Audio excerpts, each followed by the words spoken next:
Livro 2, com Tatiana Benites, baseado nos livros da Federação Espírita do Estado de São Paulo, FEESP.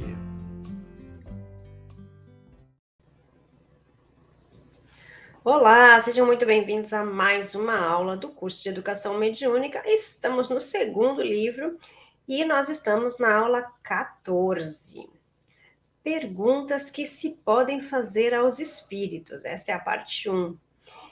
E diz o seguinte: é comum nas casas espíritas haver reuniões de estudos, normalmente em pequenos grupos, conversando com entidades espirituais. Nessas reuniões, os mentores dão instruções sobre os trabalhos, aconselhamentos de conduta para os trabalhadores e respondem a questões que lhes são formuladas. Infelizmente, a grande maioria dos participantes não se prepara para essas reuniões, elaborando perguntas ardentemente com vistas a obter este ou aquele esclarecimento. Muitas vezes o espírito dá as suas informações e o diálogo não existe, porquanto os homens tensos, ansiosos e mal preparados não sabem conversar com os amigos do além. A mesma coisa ocorre nas chamadas doutrinações, em que não se tem, na maior parte das vezes, iniciativa de diálogo, objetivando levar o esclarecimento ao obsessor. O nome de Deus ou de Jesus, quando invocado, ou ameaças, não constituem freios aos interesses dos maus espíritos, salvo se vêm do fundo do coração e com autoridade moral. Diz Kardec que algumas pessoas entendem ser preferível não fazer perguntas, convindo apenas esperar o ensinamento dos espíritos. Não há dúvida de que eles dão instruções espontâneas, de elevado alcance, as quais não se podem desprezar, mas há explicações que se teriam de esperar por muito tempo se não fossem solicitadas. Veja-se, por exemplo, a elaboração do Livro dos Espíritos e de O Livro dos Médiuns. As perguntas devem ser redigidas com clareza, com precisão, evitando as questões complexas.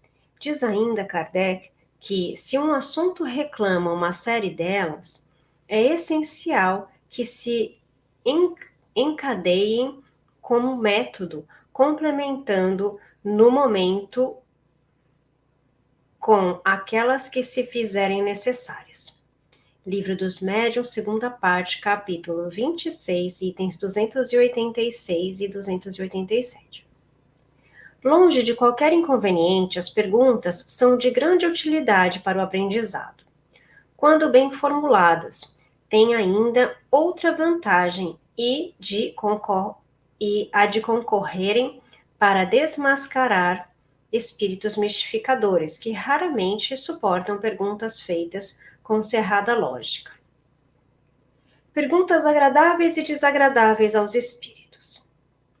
Os espíritos sérios respondem com satisfação às perguntas que visem ao bem e aos meios de fazer o homem progredir. Contudo, afastam-se não respondendo quando são inúteis ou feitas por curiosidade e para experimentá-los.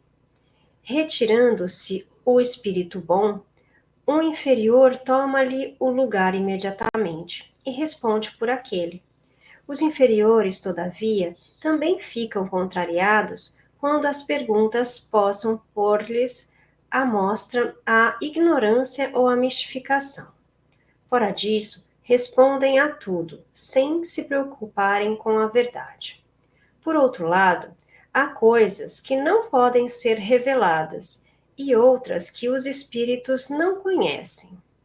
A insistência por uma resposta que não querem dar é uma oportunidade que se dá aos espíritos inferiores para enganar. Isso está no Livro dos Médiuns, segunda parte, capítulo 26, item 288. Pergunta sobre o futuro. Os espíritos podem, de alguma forma, desvendar o futuro ao homem. Mas, se o homem o conhecesse, de certo negligenciaria o presente. Logo, somente as questões que têm utilidade geral e não particular, pessoal, podem merecer confiança. Somente pelo conjunto das circunstâncias é que se pode julgar o grau de confiança que as predições merecem. Os espíritos sérios, quando fazem pressentir um acontecimento, geralmente não indicam dia e hora, porque não devem e porque não podem, pois eles mesmos não sabem. O espírito pode prever um fato, mas o momento preciso depende de acontecimentos que ainda não lhe deram e só Deus o conhece. Já os espíritos levianos, não tendo escrúpulos, enganam. Por isso, toda predição circunstanciada deve ser considerada suspeita.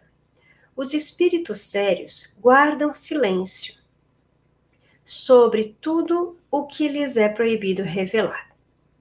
Livro dos Médiuns, segunda parte, capítulo 26, item 289. Perguntas sobre as existências passadas e futuras. Deus, às vezes, permite que as existências passadas sejam reveladas ao homem, dependendo do objetivo. Se for para sua edificação e instrução, as revelações serão verdadeiras, mas nunca Deus as permite para satisfazer a vã curiosidade.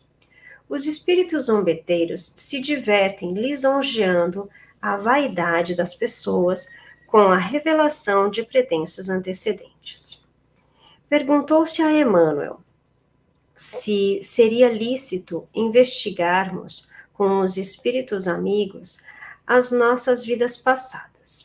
Ele respondeu que, se estáis submersos em esquecimento temporário, esse ouvido é indispensável à valorização de vossas iniciativas. Não deveis provocar esse gênero de revelações, portanto, os amigos espirituais conhecem melhor as vossas necessidades e poderão provê-la em tempo oportuno, sem quebrar o preceito da espontaneidade exigido para esse fim. Ver no Livro dos Médiuns, segunda parte, capítulo 26, item 290. Perguntas sobre questões morais e materiais. Podem-se pedir conselhos aos espíritos, pois os bons jamais se recusam a ajudar os que os invocam, cheios de confiança, principalmente quando se trata de assuntos da alma. Repelem, porém, os hipócritas, aqueles que fingem buscar a luz e se comprazem nas trevas. Conselhos referentes à vida particular, conforme o caso, também podem ser dados e com mais exatidão pelos espíritos familiares, mas como os bons espíritos nunca se prestam à cupidez, nas circunstâncias ordinárias da vida, os espíritos bons e sábios aconselham pela inspiração e deixam ao homem todo o mérito da iniciativa e toda a responsabilidade do resultado. Livro dos Médiuns, segunda parte, capítulo 26, item 291. Pergunta sobre a situação dos espíritos. Os espíritos também respondem com boa vontade quando se lhes solicitam esclarecimentos sobre o mundo espiritual, se o pedido é ditado pela simpatia e pelo desejo de ser útil, e não pela curiosidade. Ademais, os espíritos bons sentem-se felizes em relatar a felicidade dos eleitos, enquanto os maus podem ser constrangidos a descrever os seus sofrimentos, para provar neles mesmos o arrependimento. O fim essencial e exclusivo do Espiritismo, porém, é a evolução da criatura. Por isso, quanto mais ela se identifica com o mundo espiritual que a espera, menos sofre com este em que está.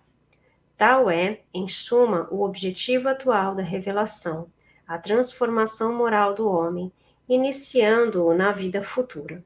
Isso está no Livro dos Médiuns, segunda parte, capítulo 26, item 292. Bom, acho que ficou um pouco claro, né, as perguntas que a gente pode fazer para os espíritos.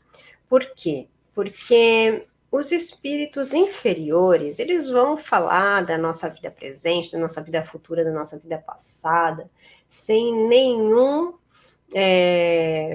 escrúpulo, né? Sem nenhum filtro. E os espíritos superiores, eles não estão aqui para isso, para ficar respondendo perguntas pessoais nossas, né? Eles vão esclarecer a nós sobre o que nós precisamos fazer para nossa evolução e não pela nossa curiosidade. Então, eu acho que essa é a grande diferença que nós temos. E uma coisa importante que ele fala aqui no começo é que muitas vezes a gente tem essas sessões mediúnicas somente para receber mensagens dos espíritos, o que está bem, né? O que não está errado, o que está bem, mas que nós também podemos fazer perguntas, sabendo fazê-las, né?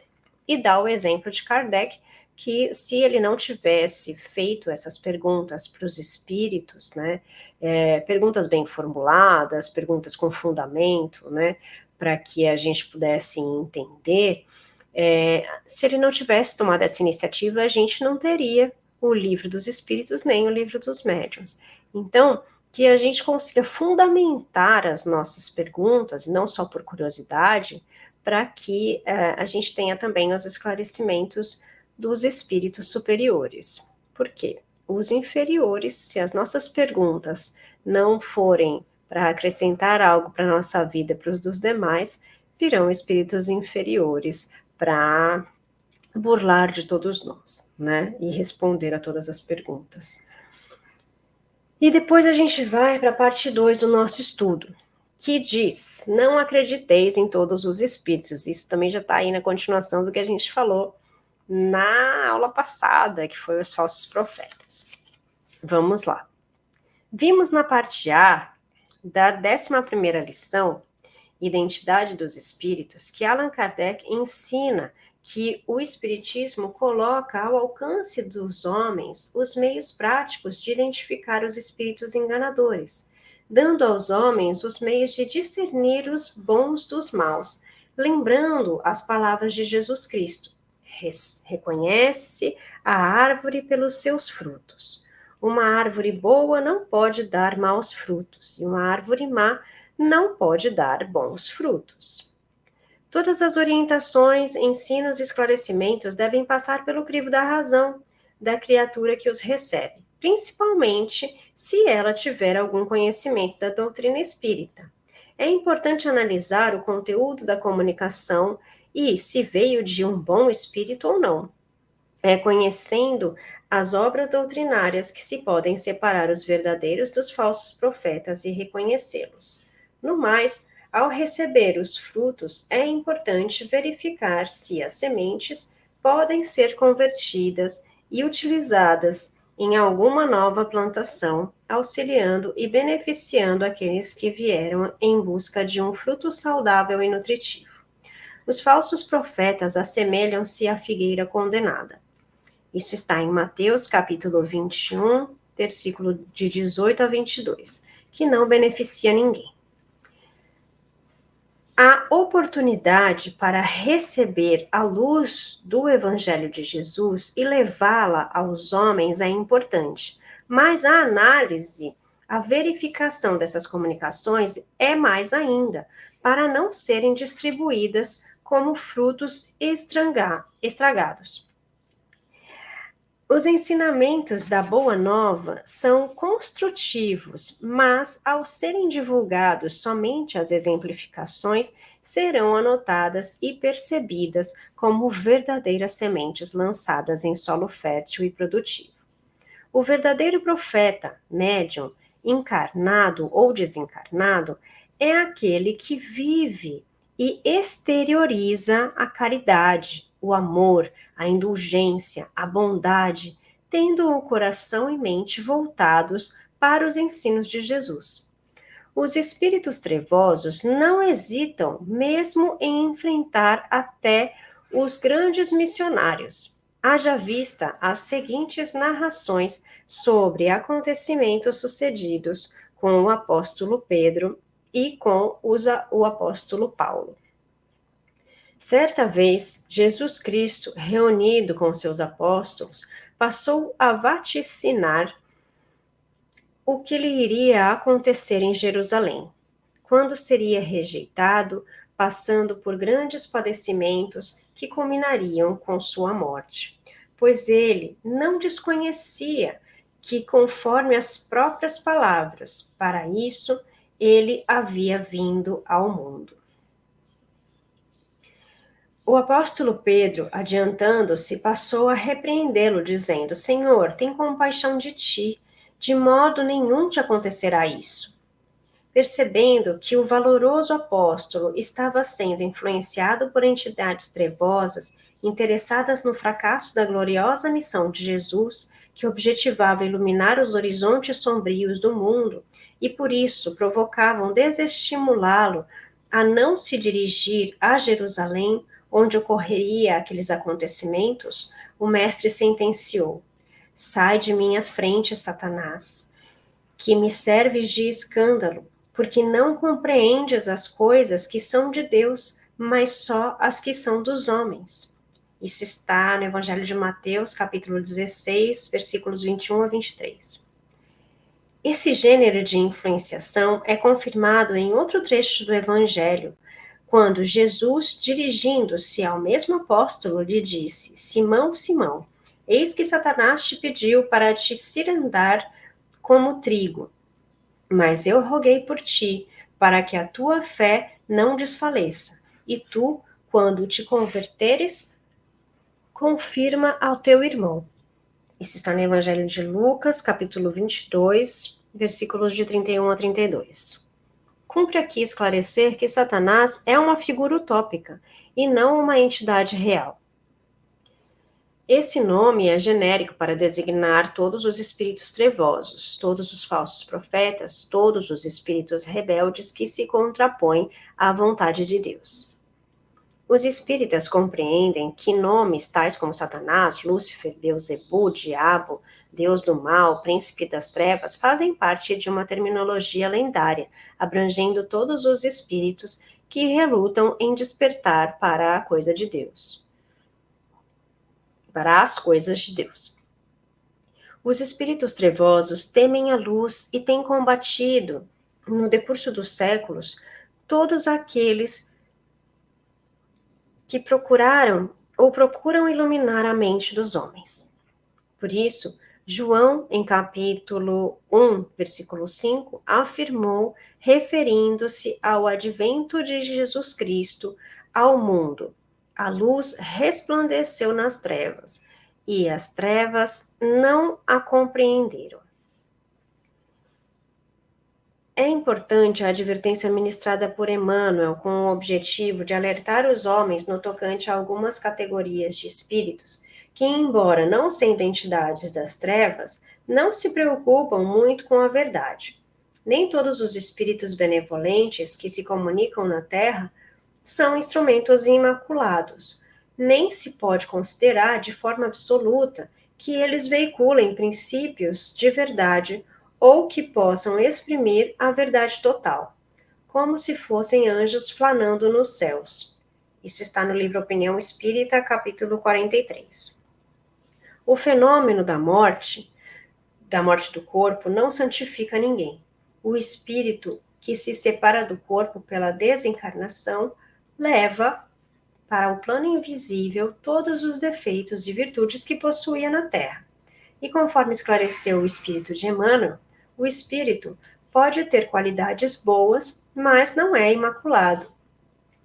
Pode não estar em condições de ser um expoente das verdades eternas, que só são reveladas à Terra, à medida que a humanidade estiver apta a assimilá-las.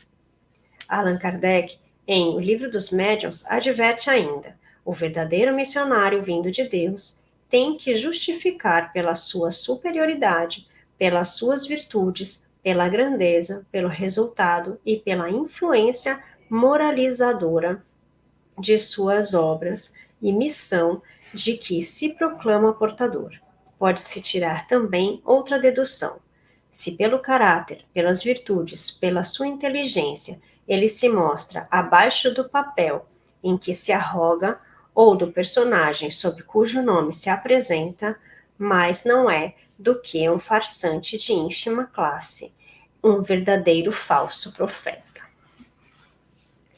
Então, essa lição vem para complementar o que a gente falou na aula passada, né, dos falsos profetas, né, e é que ele fala para a gente não acreditar em todos os espíritos, porque embora muitos deles falem que são bons, nem sempre é a mensagem que deveriam passar para nós. E muitas vezes mesmo, são espíritos se passando por outros que são bons. E eu não digo que todos sejam maus. Alguns querem até passar uma mensagem boa, e até às vezes a mensagem é até boa, mas não é aquele espírito superior que passou essa mensagem.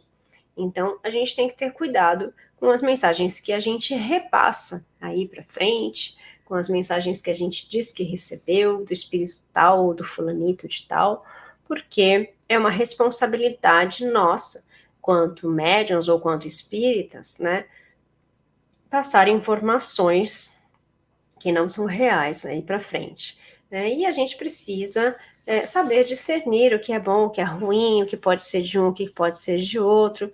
Nem sempre a gente tem a capacidade de entender exatamente se é ou se não é a pessoa, mas se surgir a dúvida, é melhor a gente não passar para frente, porque pode ser que a gente possa passar algo que não seja real. Então, tomem bastante cuidado com as mensagens que vocês recebem, vindas mesmo de médiuns sérios, de locais sérios. Todos nós podemos ser enganados, né? Então, é algo que a gente precisa tomar bastante cuidado. É isso, gente. Espero que isso tenha servido para vocês, que a gente possa estar mais atentos aí com as mensagens que a gente recebe e que a gente continue estudando, lembrando sempre de estudar o livro dos médiuns e fazer a parte prática do curso de educação mediúnica numa casa que possa nos auxiliar com pessoas experientes para ajudar a gente a educar a nossa mediunidade. Um beijo, gente, fiquem com Deus e até a próxima aula. Curso de Educação Mediúnica, livro 2, com Tatiana Benites, baseado nos livros da Federação Espírita do Estado de São Paulo, FEESP.